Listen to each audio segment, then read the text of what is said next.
Boa noite, irmãos. Mais um culto de oração. Graças a Deus, orando juntos e aprendendo da palavra do Senhor também. Então vamos aguardar os irmãos entrando. Hoje, boa noite, irmão Plínio. Você pode compartilhar seus pedidos de oração aqui. Já temos alguns no grupo lá da igreja. Boa noite, irmã Maria Diogo, Ronilson. Em breve nós vamos fazer uma leitura bíblica, uma oração e nós vamos cantar um louvor hoje, tá bom? Resolvi tirar o violão aqui, consegui o violão e vamos cantar ao Senhor. Boa noite, Luiz. Boa noite, Plínio. Deus abençoe você, tá bom?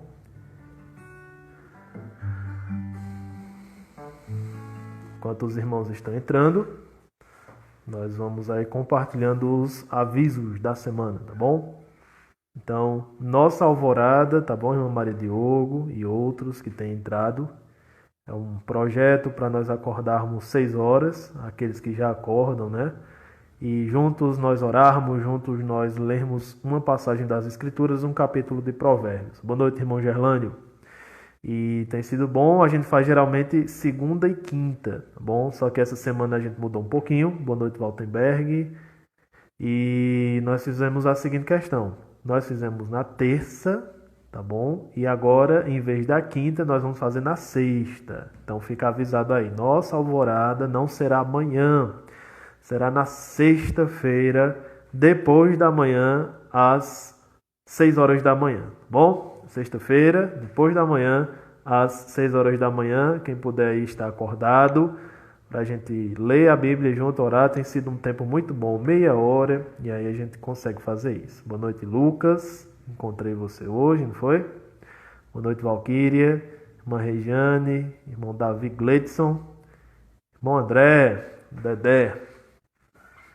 Então vamos começar orando, irmãos, vamos aproveitar nosso tempo aqui.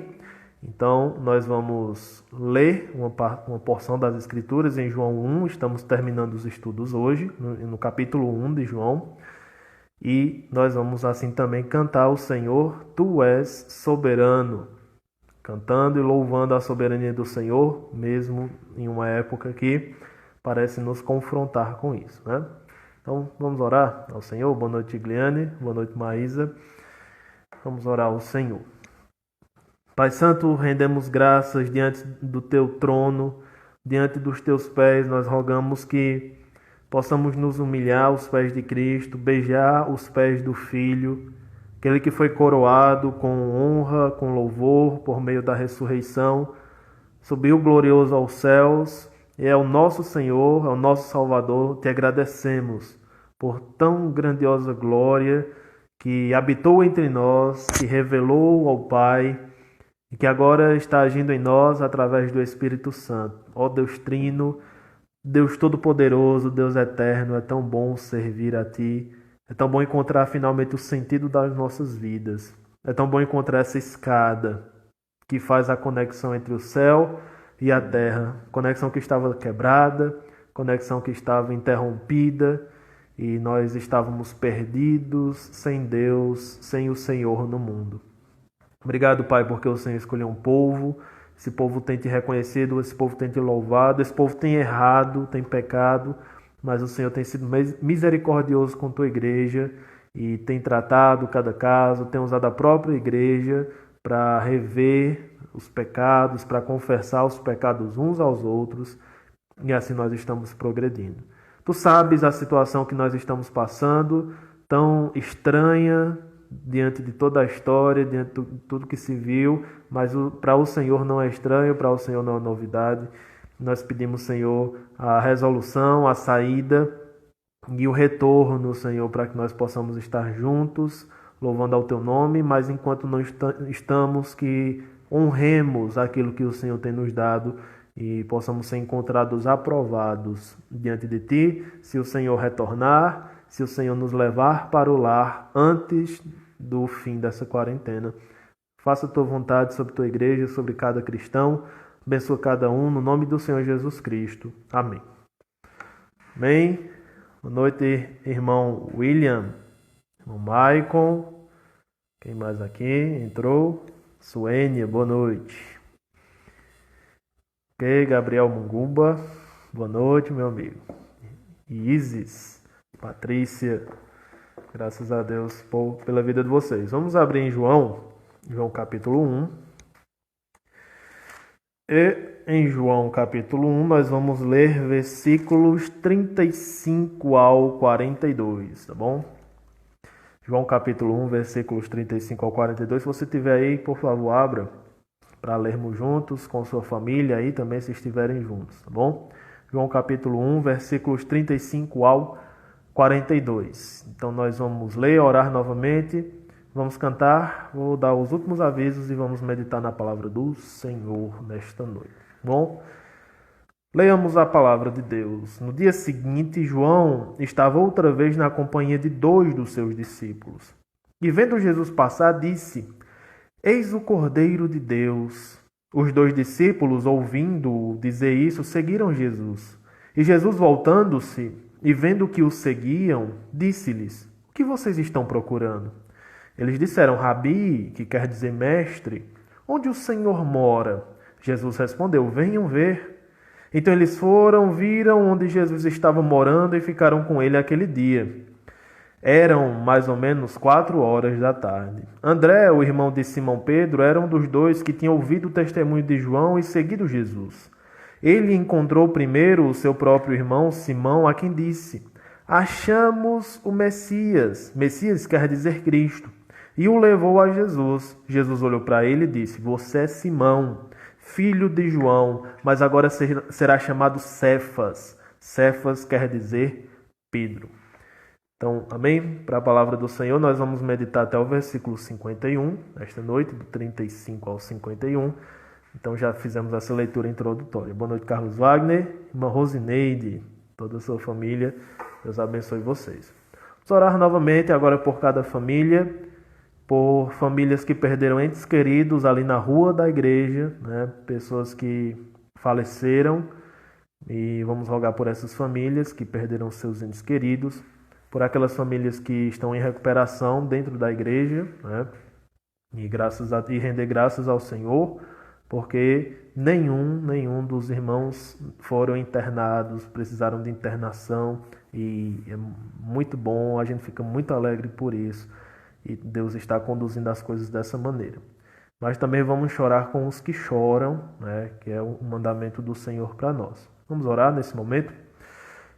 Santo Deus, mais uma vez em tua presença, diante dos teus olhos, nós pedimos no nome de Jesus, nosso intercessor, que o Senhor abençoe as famílias que estão enlutadas, que estão passando por processo de luto, de dor, por aqueles que perderam. Senhor, peço por forças, Senhor, peço para que nos use também, se nós os conhecemos, se somos parentes, se tivermos alguma porta para que o Senhor nos use nesse momento, ou em qualquer caso, em qualquer família que esteja passando por dificuldades e por grandes angústias. Senhor, usa-nos como luzes, não permita que sejamos omissos diante da dor dos outros, sabendo nós que temos a solução no Evangelho. Rogamos e agradecemos também a Ti, porque o Senhor tem respondido nossas orações. Embora as contaminações e os exames estejam dando positivos em algumas pessoas, o Senhor tem nos livrado, tem livrado a família da fé que está ali em Sião de problemas mais sérios. E até agora o Senhor tem nos ajudado e nós queremos Te louvar, agradecendo por Tua grande bênção. Continua, Senhor, protegendo o Teu povo, continua dando-nos vigor para Te servir e para Te honrar em nossas famílias e no nosso testemunho. Senhor, nós rogamos já pela palavra, pelo cântico, no nome do Senhor Jesus Cristo. Amém. Boa noite, irmã Maria. Também vi a irmã Maria hoje. Boa noite, irmã Miriam e Waltenberg. Tá bom? Eu estava sentindo falta dos cânticos, eu não canto muito bem, e aí sem Janiele também, por isso que nós não estávamos cantando. Mas eu resolvi me arriscar hoje, né? Estou aqui com o violão, então peço que os irmãos cantem aí sua causa bem alto, para não ouvir muito minha voz, tá bom? Tu és soberano, corinho bem fácil, imagino que a maioria dos irmãos sabe. Deixa eu me preparar aqui. Ok.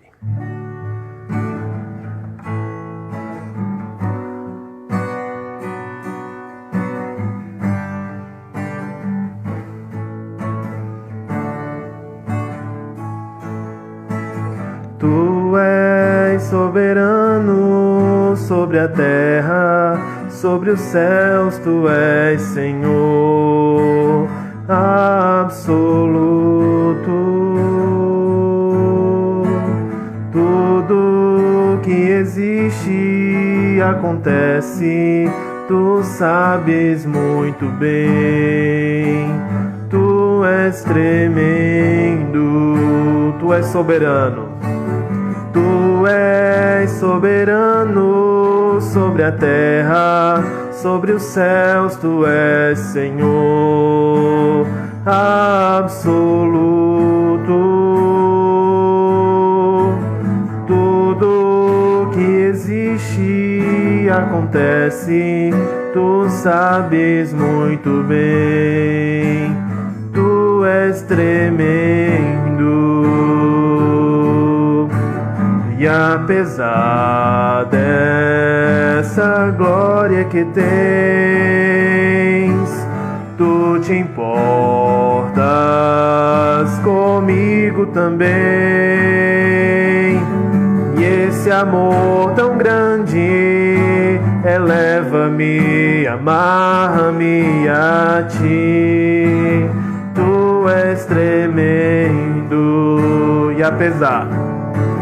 E apesar dessa glória que tens, tu te importas comigo também.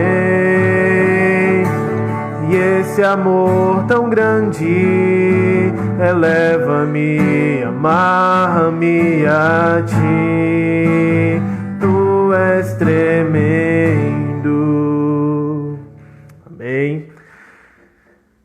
Deus ouve e se compraz no nosso louvor, mesmo quando desafinado, mesmo quando nossa voz não é bela. E nós estamos ensaiando aí para o momento em que teremos nossas vozes aperfeiçoadas no novo céu e na nova terra. Amém? Então, que seja um incentivo para você também estar cantando, mesmo com suas limitações. A vida cristã é assim, é superar as limitações, né, em santificação. Boa noite, irmã Eliette, boa noite, Michele. Então vamos iniciar agora nosso compartilhamento da palavra do Senhor, tá bom? Encerrando aí essa sessão, capítulo 1, que é a abertura, todo o capítulo 1 é a abertura do livro de João.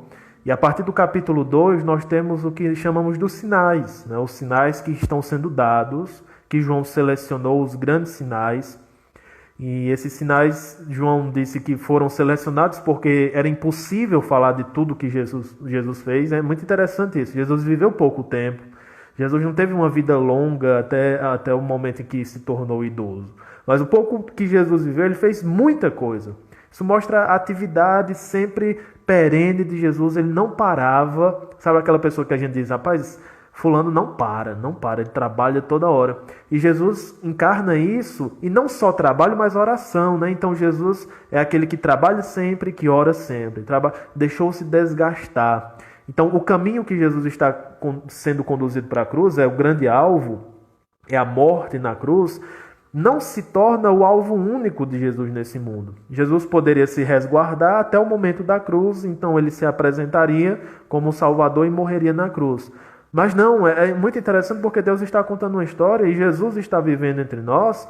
E graças a Deus, porque isso aconteceu, porque nós temos os evangelhos, a vida de Jesus, o que ele fez, e tudo isso nos ensina. Então Jesus já estava vivendo de maneira proposital neste mundo para nos ensinar, nós que viríamos depois como seus discípulos, como seus seguidores, como cristãos.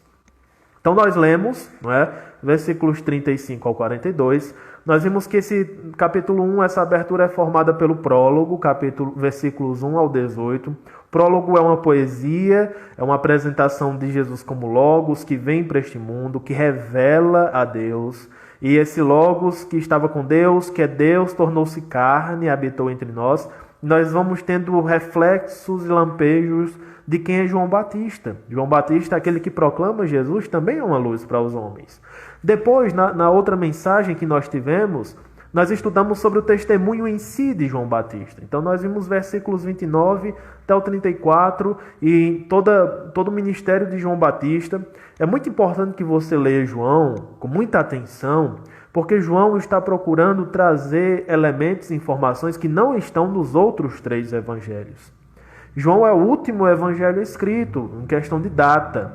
Então ele está procurando trazer elementos diferentes. Afinal, aqueles outros evangelhos, Mateus, Marcos e Lucas, já estão em circulação. E João tem um propósito de atingir certo grupo. E é interessante porque no texto que nós lemos, nós temos algumas explicações de palavras, né? Então, eles chamaram ele de Rabi, e João faz um parêntese, que quer dizer mestre. Então, Jesus chamou Simão de Cefas, e aí João faz um parêntese. Cefas quer dizer Pedro. Isso reflete muito a ideia daqueles que estão recebendo o evangelho. Muito provável que eles não têm conhecimento nenhum de hebraico, eles não têm um conhecimento muito pequeno dessa língua, né, do hebraico, do aramaico. Então eles estão recebendo essas explicações, tá bom? Mas, ao que nos parece, essas pessoas conheciam o Antigo Testamento. Mas conheciam o Antigo Testamento não pela língua hebraica, mas pela língua grega, como a gente já tem visto e ouvido muitas e muitas vezes, que há essa versão do Antigo Testamento em grego, que é a Septuaginta, tá bom? A gente já ouviu isso muitas vezes, não é nada de complicado, não é nada de acadêmico, é uma realidade e que está aí no contexto bíblico, a gente precisa entender, tá bom? Então, é falado, né, sobre esse testemunho. Nós temos João, que não é a luz, que ele está apresentando Jesus. Nós destacamos muito esse fato da humildade, de entender qual é o seu lugar no plano de Deus, no serviço que está prestando. Ele não é a luz e ele chama as pessoas a crer no Senhor Jesus Cristo. Isso é evidenciado de maneira muito forte aqui nos versículos 32 ao 42. Há uma repetição aqui no versículo 36 do mesmo dito do versículo 29. João novamente repete: eis o Cordeiro de Deus, e na verdade ele não completa, que tira o pecado do mundo, apenas ele fala: eis o Cordeiro de Deus. Então nós temos aí versículo 35, no dia seguinte. Lembra que eu compartilhei com vocês que é como se João estivesse construindo dia após dia? Como se nós tivéssemos aqui 3 dias, então o dia que João aparece, ele aparece como uma testemunha pregando. No segundo dia Jesus aparece e há interação de João com Jesus. E aqui no terceiro dia, depois já do batismo de Jesus, nós temos como um passar do bastão de João para Jesus.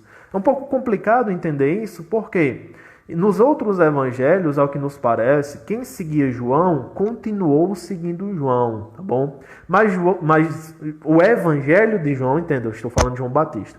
O evangelho de João nos chama a atenção que isso não foi um evento generalizado. Pessoas que seguiam João foram encaminhadas para seguir Jesus. E João não reclamou desse fato.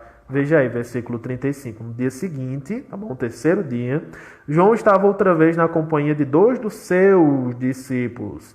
E vendo Jesus passar, disse: eis o Cordeiro de Deus. Então, qual é a reação desses 2 discípulos? Os discípulos, ouvindo-o dizer isso, seguiram Jesus. Percebe? Então, há essa transferência desses 2 discípulos que começa uma reação em cadeia, tá bom?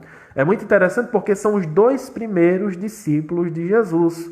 Os outros evangelhos dão uma ênfase em Jesus passando e convidando homens a segui-lo. E toda aquela teologia, né? Jesus vem, chama homens, ele pesca homens, e Jesus chama esses homens e os transforma em pescadores de homens. Mas o que acontece aqui é que quem encaminha os homens para Jesus não é Jesus que vai buscá-los, mas é João que encaminha esses homens para Jesus, por meio do seu testemunho, ao chamá-lo de Cordeiro de Deus. Todo esse texto aqui, até o versículo 51, até o final do capítulo, está nos ensinando sobre como nós devemos levar pessoas a Jesus. E isso acontece de variadas maneiras. A primeira que eu quero que você perceba é de um homem grande, vamos dizer, um grande pastor, uma grande figura, que ele não se importa em perder seguidores próprios para Jesus, afinal o ministério dele. Então, ele está testemunhando: olhem para Jesus. E as pessoas acatam esse testemunho e vão para Jesus. Então são esses dois dos seus discípulos. Nós ficamos sabendo depois quem é um deles. O outro fica incógnito, aí a gente não consegue saber quem é o segundo. Mas um deles é certo, e vamos continuar no versículo 38, né? E Jesus, voltando-se, vendo que o seguiam, disse-lhes: o que vocês estão procurando? E eles disseram: Rabi, que quer dizer mestre, onde o Senhor mora? Então Jesus respondeu: venha ver. Um dos fatos muito interessantes do Evangelho de João é que Jesus, aqui já começa a nos mostrar que Jesus é desconfiado, de certa maneira, ele é desconfiado da reação e do abraçar das pessoas em relação a ele. Entende? Lá mais na frente, o João, o evangelista, vai escrever assim: olha, Jesus não confiava naquelas pessoas, porque Jesus sabe, ele entende o que é a natureza humana. Porque se nós formos, ser assim, bem sinceros, formos fazer uma pesquisa ou outra coisa qualquer, se nós perguntarmos para as pessoas qual a opinião que elas têm de Jesus, se elas são seguidoras de Jesus, é óbvio que esse número, pelo menos no Brasil, vai dar muito alto, né? Não, eu amo Jesus. Não, eu o sigo.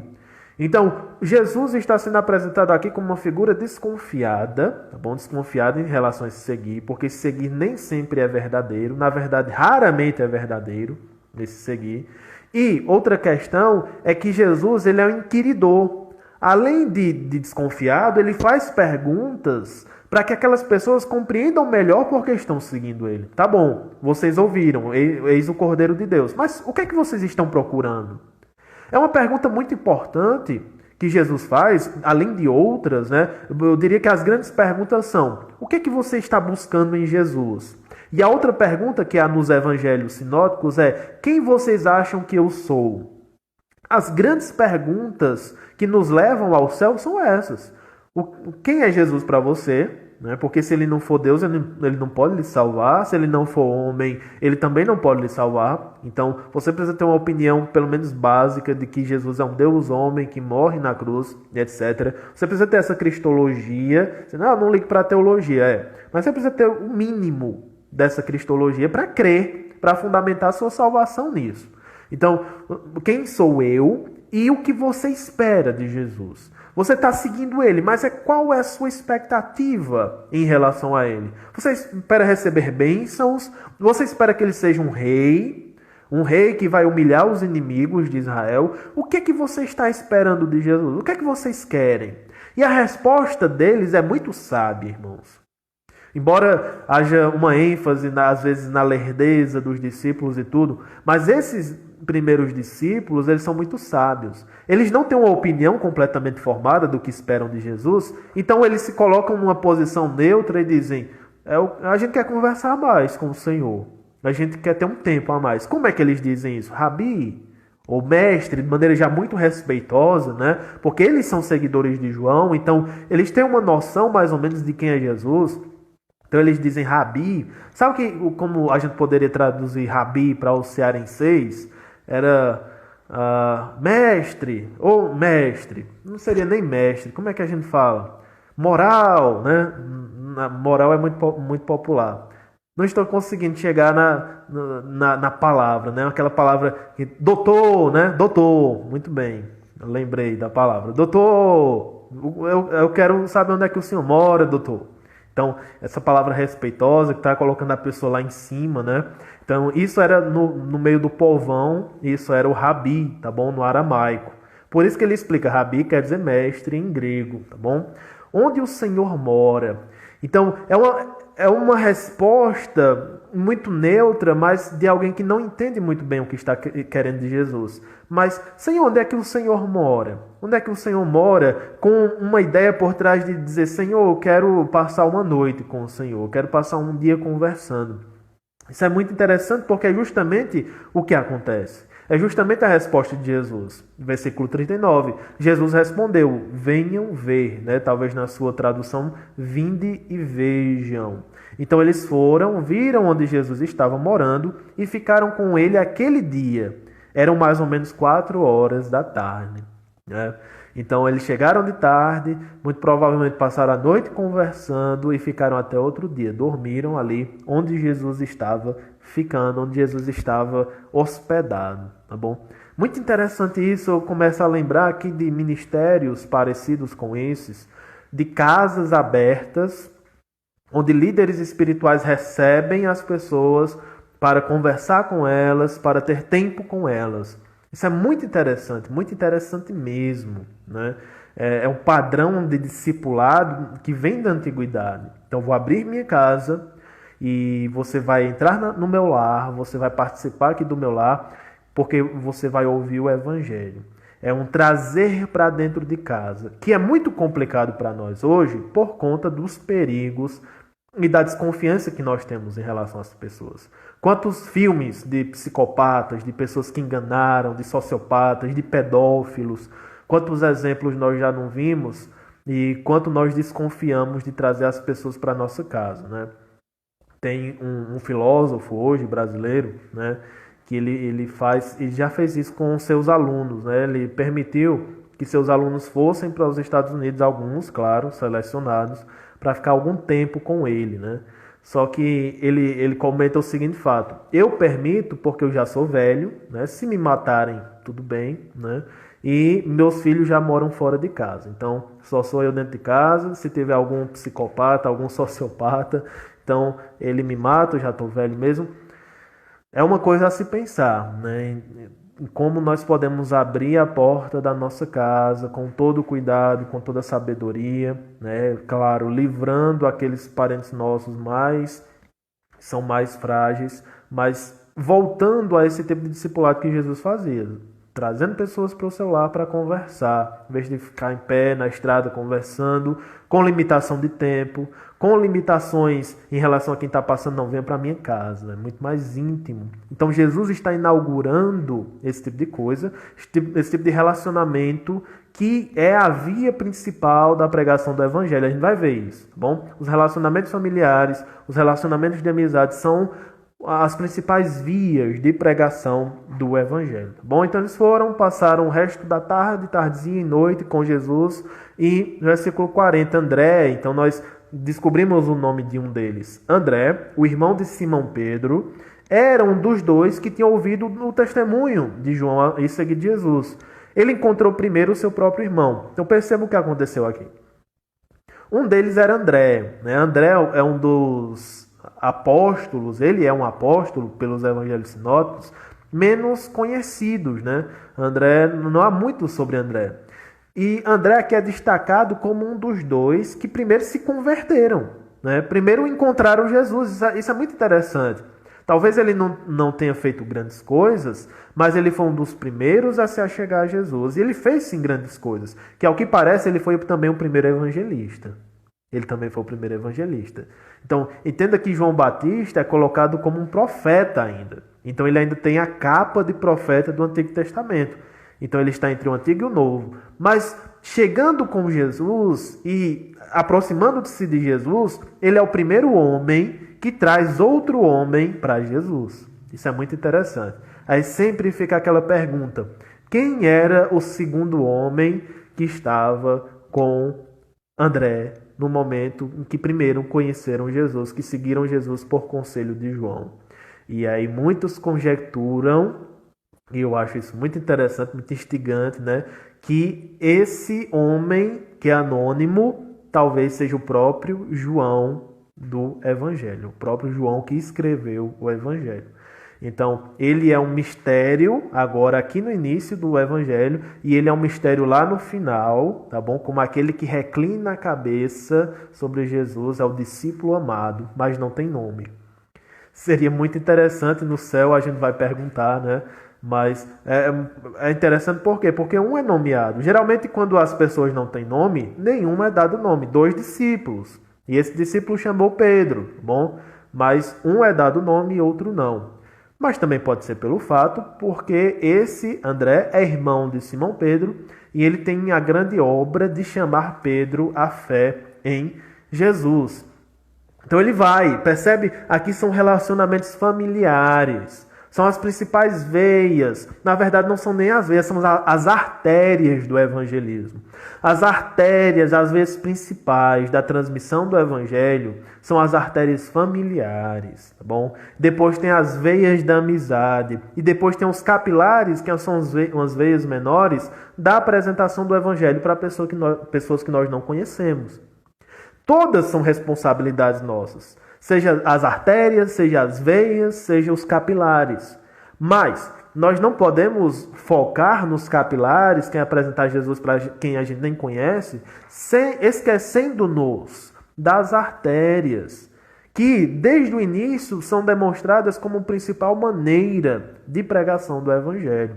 Então, eu penso que um grande alvo que um cristão deveria ter é, em tanto tempo de conversão, em 4 ou 5 anos, já ter pregado para cada membro da minha família, bom, e não me sinto preparado para isso, pois tire 1 ano para se preparar e correndo, tá bom? Em 1 ano você se prepara, se você se sentir despreparado, e colocar uma meta aí de atingir cada membro da sua família, tá bom?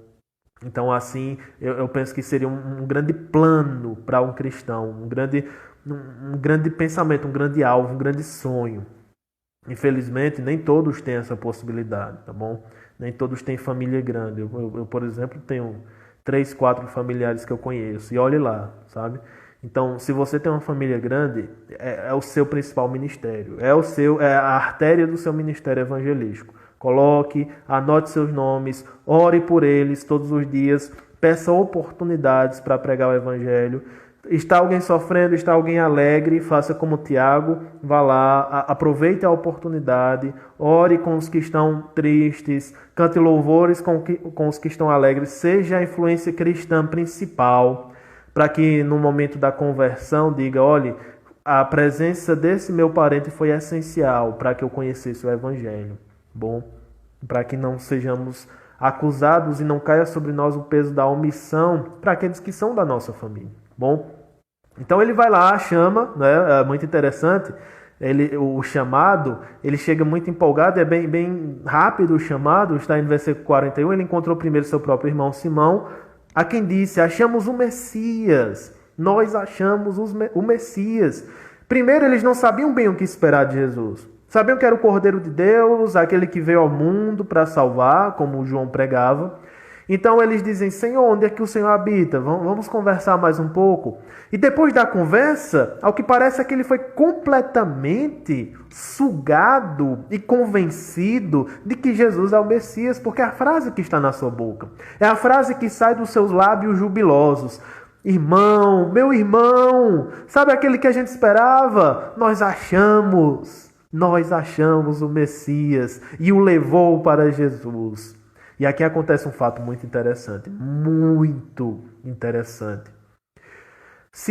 Pedro, ou Simão, né, como era antigamente, não conhecia Jesus. Ele é levado para Jesus. E qual a primeira coisa que Jesus fala para ele? Ele fala assim: você é Simão, filho de João, mas agora será chamado Cefas. E Cefas quer dizer Pedro, como na nota que está aí.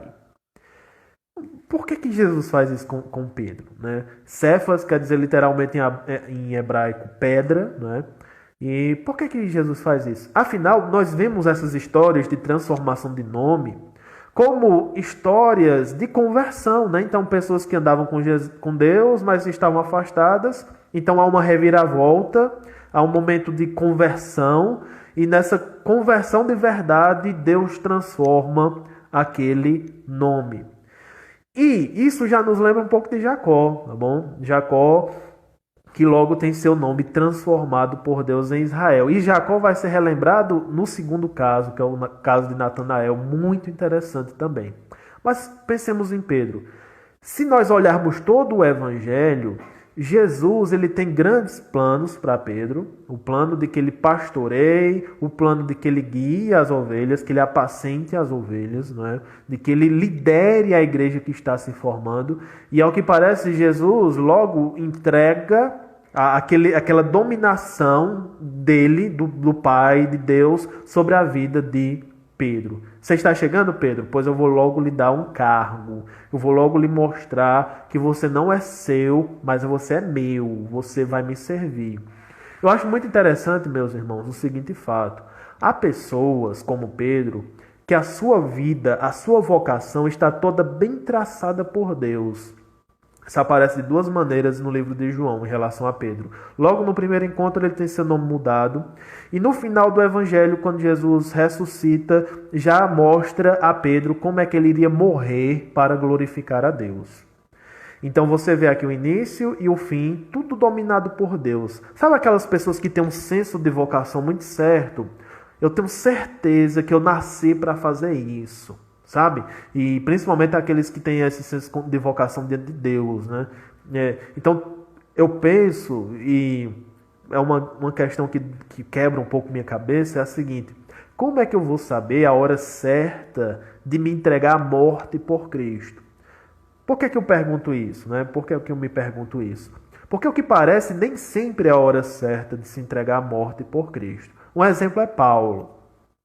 Paulo, ele sabe o momento certo que ele vai morrer, ele sabe que deve ir para Jerusalém. Enquanto ele não chega lá, ele vai se livrando no meio do caminho. Então, sabe aquela ideia do crente que quer se martirizar a qualquer custo, que está só procurando uma maneira de morrer por Cristo, sabe? Não é essa crença que nós esperamos de um crente maduro. Um crente maduro sabe que vai morrer por Cristo, mas não sabe a hora, não sabe o momento certo, não sabe o quanto Deus vai usar ainda a sua vida. Entende? Então Paulo se defende no tribunal. Paulo diz, não é agora, assim como Jesus também. Jesus sabia muito bem a hora que ele ia morrer. Então quando pegam em pedras para atacá-lo, para matá-lo, ele passa pelo meio da multidão e se livra da multidão. Então, é um senso muito certo de vocação. Nem todo mundo tem esse senso bem certo de vocação. Para nós que não temos, se torna um pouco mais complicado. A gente tem que orar, a gente tem que pedir mais ao Senhor que nos ilumine e nos mostre o que é que o Senhor quer. Eu nasci para que momento? Eu nasci para fazer o que, Senhor? E a gente tem as diretrizes gerais para pregar o Evangelho, para mostrar Cristo através da nossa vida, para servir a minha família, servir o próximo. Então, graças a Deus que há essas diretrizes gerais, mas para certas pessoas há diretrizes bem específicas, como para Pedro. Isso é uma coisa que eu queria compartilhar com vocês. Então vamos para a segunda cena. Essa é a primeira cena, conversam com Jesus, um deles chama seu irmão e mostra Jesus, achamos o Messias. Então nós somos apresentados a uma pessoa chamada Natanael. Versículo 43. No dia seguinte, quarto dia, Jesus resolveu ir para Galileia. Encontrou Filipe, perceba, não é o Filipe de Atos, o evangelista, é o Filipe dos evangelhos, tá bom? A quem disse, siga-me. Agora nós temos Jesus chamando, como no sinótico, siga-me. Esse Filipe era de Betsaida, cidade de André e de Pedro. Tá vendo as relações? Filipe encontrou Natanael. Ele diz, Natanael é um personagem novo. Achamos aquele de quem Moisés escreveu na lei e a quem se referiram os profetas, Jesus, o Nazareno, filho de José. Então Natanael perguntou, e de Nazaré pode sair alguma coisa boa? Felipe respondeu, venha ver. Jesus viu Natanael se aproximar e disse a respeito dele, eis um verdadeiro israelita em que não existe fingimento algum. Natanael perguntou a Jesus, de onde o Senhor me conhece? Jesus respondeu, antes de Filipe chamá-lo, eu já tinha visto você debaixo da figueira. Então Natanael exclamou, mestre, o Senhor é filho de Deus, e o Senhor é o rei de Israel. É um dos textos mais interessantes que eu acho no livro de João. Muito interessante isso aqui. Então nós temos um discípulo que Jesus chama, siga-me, ele vem. E Filipe compartilha agora, percebe? Lembra que André compartilhou com Pedro. Agora nós temos Filipe compartilhando com Natanael. Bom, nós não sabemos o parentesco que ele tinha com esse Natanael, provavelmente são amigo. Então nós temos um irmão que convida o seu irmão para seguir Jesus e nós temos um amigo que convida o seu amigo. Lembra? Artérias e as veias da amizade são importantíssimas, tá bom? Então é muito estranho quando a gente se converte e nós tentamos separar as nossas amizades da nossa conversão. Então a gente tenta compartimentar. Não, eles já eram meus amigos antes da minha conversão, eles não têm nada a ver com minha conversão. Eu não tenho coragem de ficar falando do evangelho para eles. Eles já me conhecem, né? É a mesma dificuldade que nós temos com a família. Eles sabem quem eu sou, sabem meus erros. Então, sendo que esses que nós encontramos mais dificuldades deveriam ser os principais e os primeiros aos quais nós deveríamos pregar, com nossas dificuldades, com nossos erros mesmos. E é muito interessante perceber que, na maioria das vezes, aquilo que a gente tinha muito medo, na verdade, mostra um aspecto muito positivo. Eles vão receber, eles vão lhe ouvir, porque eles lhe conhecem. É muito diferente de alguém chegar a bater na porta domingo pela manhã, acordar e o cabo sair abusado, meio desconfiado também, né? Eu vou deixar ninguém entrar dentro da minha casa. Então, o evangelismo de porta em porta, ele é muito complicado. A gente tem muita dificuldade de receber as pessoas. Então, nós deveríamos explorar muito mais essas artérias familiares e essas veias de amizade que Deus tem dado no bater da nossa vida, do sangue, no correr do sangue da nossa vida. Então, Natanael, ele é quase a figura do homem moderno, sabe? Ele é a figura do homem moderno, aquele homem que é orgulhoso em relação à religião. Religião, coisa de gente ignorante, coisa de gente pobre, coisa de gente da periferia. Esse mesmo tipo de atitude de ranço nós percebemos na fala de Natanael. Natanael disse: de Nazaré pode ser alguma coisa boa. De lá sai, ali é a sarjeta da sociedade, ali é a sarjeta dos pecados. É interessantíssimo o fato de que Jesus nasceu em Belém, e Belém tem conotações muito boas com Davi, né, e tudo, mas ele se muda para Nazaré e, em vez de ser conhecido como Jesus de Belém, Jesus é conhecido como Jesus de Nazaré. E eu não digo que isso seja por simples, de maneira aleatória, né? Então eu era Rafael de Farias Brito, então fui para Juazeiro, agora sou Rafael de Juazeiro. Esqueceram de Farias Brito. Não só foi por dessa maneira aleatória, tá bom?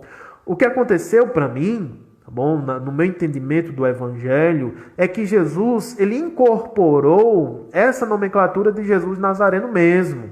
Porque é mais humilhação, porque é diminuir mais quem ele é, para que mais a sua glória seja demonstrada. Ele é de Nazaré mesmo, pronto, ele morou lá, tá bom? Então não tem problema nenhum. É interessante porque Felipe fala, olha, nós achamos, muito parecido com André, nós achamos o Messias, mas Felipe fala de outra maneira. Nós achamos aquele de quem Moisés escreveu na lei e a quem se referiram os profetas. No final das contas, meus irmãos, é a mesma coisa. Nós achamos o Messias, que Moisés profetizou, que os profetas também profetizaram.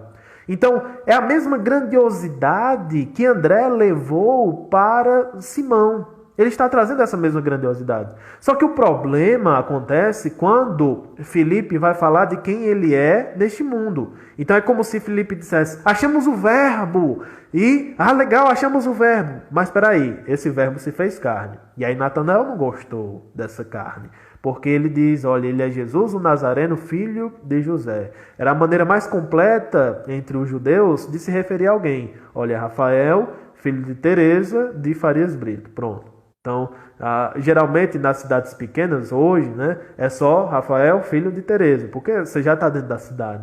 Mas essa é a maneira mais completa dentro de Israel para se referir a alguém. Jesus Nazareno, filho de José. Então ele faz a pergunta. E é interessante um grande paralelismo aqui, olha. Felipe, ele disse, de Nazaré pode ser alguma coisa boa. E olha o que Felipe respondeu. Felipe respondeu, venha ver. Mesma coisa que Jesus disse para os dois que o encontraram e perguntaram onde ele morava. Ele disse, venha ver. Venham ver onde eu moro, venham conversar comigo. E Felipe faz o mesmo convite. Venha ver. Então, é um convite para que as pessoas ouçam do próprio Jesus, ouçam das palavras do próprio Jesus. Se eu não sei falar dele, se eu não sei explicar bem dele, pois traga as pessoas e façam com que elas ouçam do próprio Jesus. Venha ver, venha provar. Se você não gostar, tudo bem. Sabe o vendedor? Prove. Se você não gostar, beleza. Mas prove. A grande missão do cristão é pelo menos mostrar e fazer Jesus conhecido, tá bom? Pelo menos isso, pelo menos desenhar Jesus nas cores mais fortes que nós pudermos, para que as pessoas compreendam. Se você não sabe pregar o evangelho de maneira alguma, se você não consegue articular uma frase, o que é muito difícil, pelo menos chame as pessoas para ler a Bíblia com você. Pelo menos chame as pessoas para ler o evangelho com você e você já estará fazendo alguma coisa pelo evangelho e pela propagação do evangelho. Então Jesus, ele começa a trabalhar com Natanael. Quando Natanael está se aproximando, ele diz: eis um verdadeiro, mas que seria melhor traduzir: eis que há um verdadeiramente israelita, tá bom? Aqui dá uma carga muito irônica, né? Eis um verdadeiro israelita, mas que não faz muita justiça ao texto. Eis um que é verdadeiramente israelita, em quem não existe fingimento algum. Você pode ver uma carga irônica de Jesus. Olha, esse cabra que tá me desprezando, que diz que eu era de Nazaré, esse cabra, ele é cheio de fingimento. E Jesus pode estar usando uma ironia. Não, ele não tem fingimento nenhum. Sabe, a ironia é falar o contrário daquilo que é, né? Mas eu não penso que Jesus esteja usando isso aqui. Principalmente quando a gente vê esse verdadeiramente. É um advérbio, eu esqueci o nome do negócio, que mostra que algo é verdadeiro mesmo. Então, eis verdadeiramente um israelita. Ele é um verdadeiro israelita mesmo.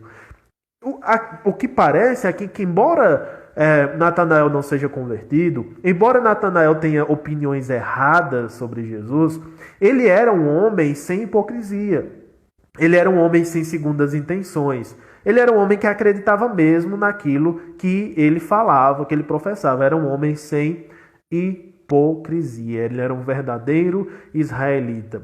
É interessante porque isso já começa a nos remeter à história de Jacó. O que acontece? É principalmente essa palavra fingimento. É dito na história de Jacó, na Septuaginta, tá bom? É usada essa mesma palavra para fingimento. Jacó fingiu, Jacó enganou. E quando Jacó se converte da sua enganação, do fato de ser enganador, ele é chamado de Israel.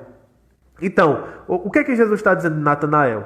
Ele é um homem que não é enganador, como Jacó, e na verdade ele se parece com Israel. Então ele é um israelita em quem não há o dolo de Jacó. Isso é interessantíssimo, irmãos. Isso é pegando tudo o que aqueles irmãos entendiam do Antigo Testamento e fazendo eles compreenderem melhor. Lembra do Jacó que se converteu e virou Israel? Natanael já está no caminho da conversão. Ele já deixou de ser um enganador, ele já é um verdadeiro israelita. Mas falta uma coisa a ele.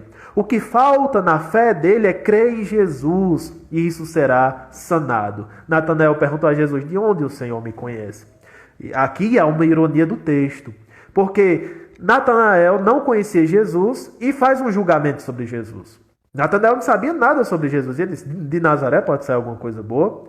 E agora Jesus está trazendo um julgamento sobre ele, chamando ele de um israelita, né? E ele diz: de onde o Senhor me conhece?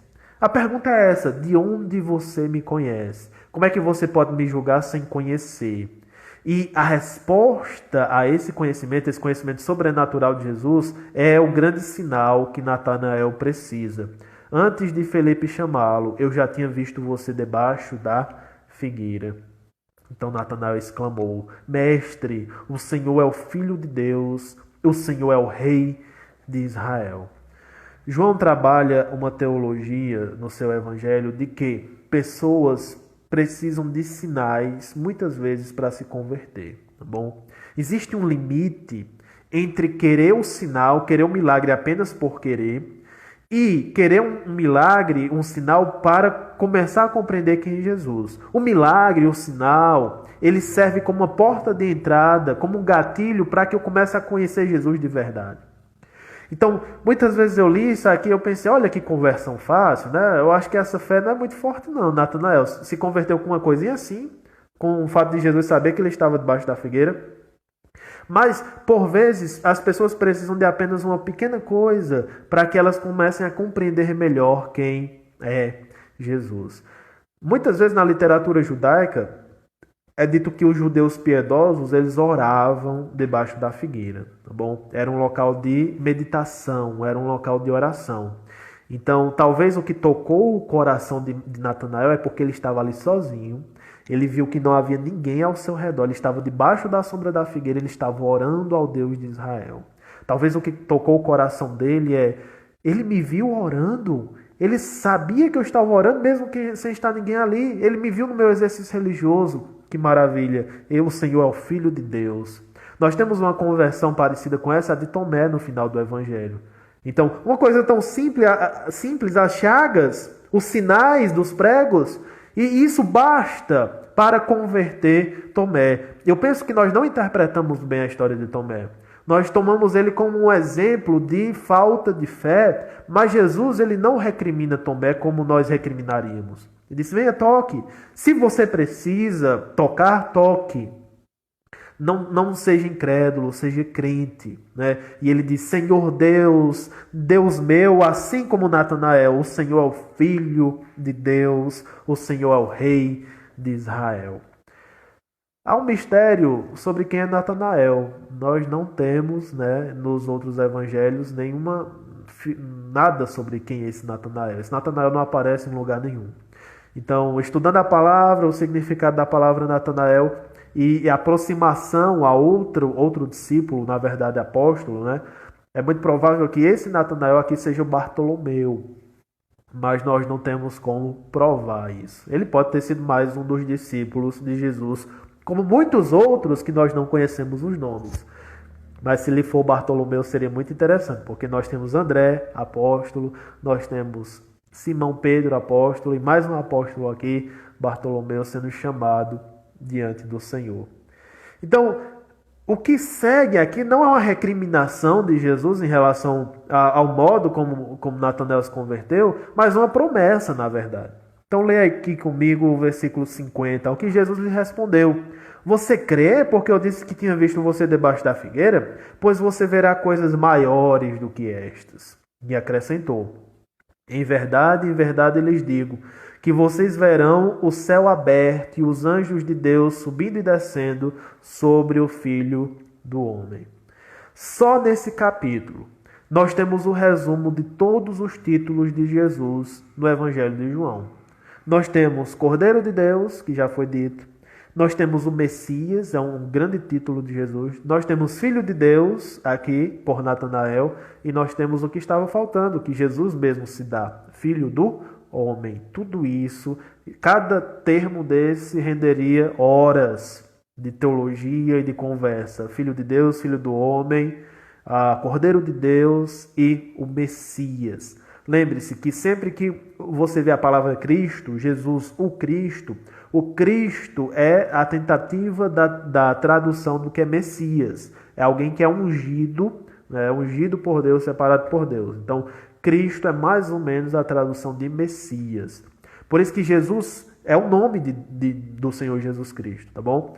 Isso bagunça um pouco a nossa mente. Mas Cristo não é o seu nome, tá bom? Cristo não é seu nome próprio, o nome dele é Jesus. Mas é Jesus que é ungido, Jesus que é o Messias, ou Jesus que é o Cristo. Então, nós podemos chamar Jesus Cristo. Mas você vai ver isso aí na aula de Cristologia com o pastor Marcos Paulo no domingo pela manhã, tá bom?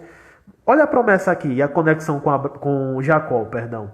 Jacó, no momento da sua conversão, na transformação dele para Israel, como o nome de Israel, ele está no caminho, né, para procurar alguém para casar, está fugindo também de Esaú. Então ele pega um travesseiro bem molinho, né, pena de ganso, que é a pedra, ele dorme no travesseiro e ele tem uma visão. A visão é de uma escada que desce do céu para a terra, e nós temos anjos subindo e descendo. Mesma visão aqui que Jesus promete para o futuro. Bom, e esses anjos subindo e descendo, não tem a escada em si, mas nós temos os elementos que tem lá em Jacó. Escada entre o céu e a terra, anjos subindo e descendo e a glória de Deus. Né? Aqui nós temos céu aberto, anjos subindo e descendo e a escada. Não tem escada. Espera aí. Tem o que no lugar da escada? O Filho do Homem. O Filho do Homem. A escada que desce do céu para a terra, para Jacó, é a informação de que Deus habita na terra também. Embora o homem peque, embora o homem esteja em pecado diante de Deus, Deus ainda não o abandonou. Ainda há uma conexão entre o céu e a terra. E é uma conexão terrível, porque Jacó fica com medo. Deus habita nesse lugar. Anjos subindo e descendo, mostrando a glória, né? A glória que há no céu também está descendo para a terra. E João está nos demonstrando através do Evangelho que, na verdade, quem é a escada, quem é a conexão entre o céu e a terra, o Logos que estava lá e virou carne, se transformou em carne, o pecado que nos separava do céu, agora será perdoado, e a cruz se tornará a escada entre o céu e a terra. Que maravilhoso! Você se impressionou com o fato de Jesus fazer milagres? Você se impressionou com a cura que Jesus efetuou? Você se impressionou com uma transformação de água em vinho? Não tem problema, desde que isso lhe leve uma fé em Jesus. Se você se impressionar e ficar apenas impressionado, isso não serve de nada. Mas se isso lhe levar uma fé saudável em Jesus, amém. Mas se você se impressionou com isso, imagine quando você vê a glória de toda a obra que Jesus fez. Então, a cruz já começa a revelar essa glória e a consumação revelará de maneira completa tudo o que Jesus fez, tudo o que Jesus é. Que o Senhor nos abençoe a transmitir essa palavra, transmitir esse evangelho para as artérias nossas, para as veias nossas, nossa família, nossos amigos e aqueles que ainda nós não conhecemos, são as veias capilares. Que Deus nos abençoe a mostrar Ele de todas as maneiras possíveis, mostrando todos os sinais possíveis que estão na nossa mão, mas mostrando que, para além de qualquer coisa que nós façamos, de ajudar de maneira social, de aconselhar um casal que está passando por necessidades, qualquer coisa que a gente possa fazer para pregar o Evangelho melhor, Jesus, Ele tem muito mais para mostrar, Ele tem glórias muito maiores para mostrar e nós confiamos nisso. Deus abençoe vocês e que guarde cada um de vocês e essa live ficará salva para você assistir posteriormente também. Boa noite e até a próxima.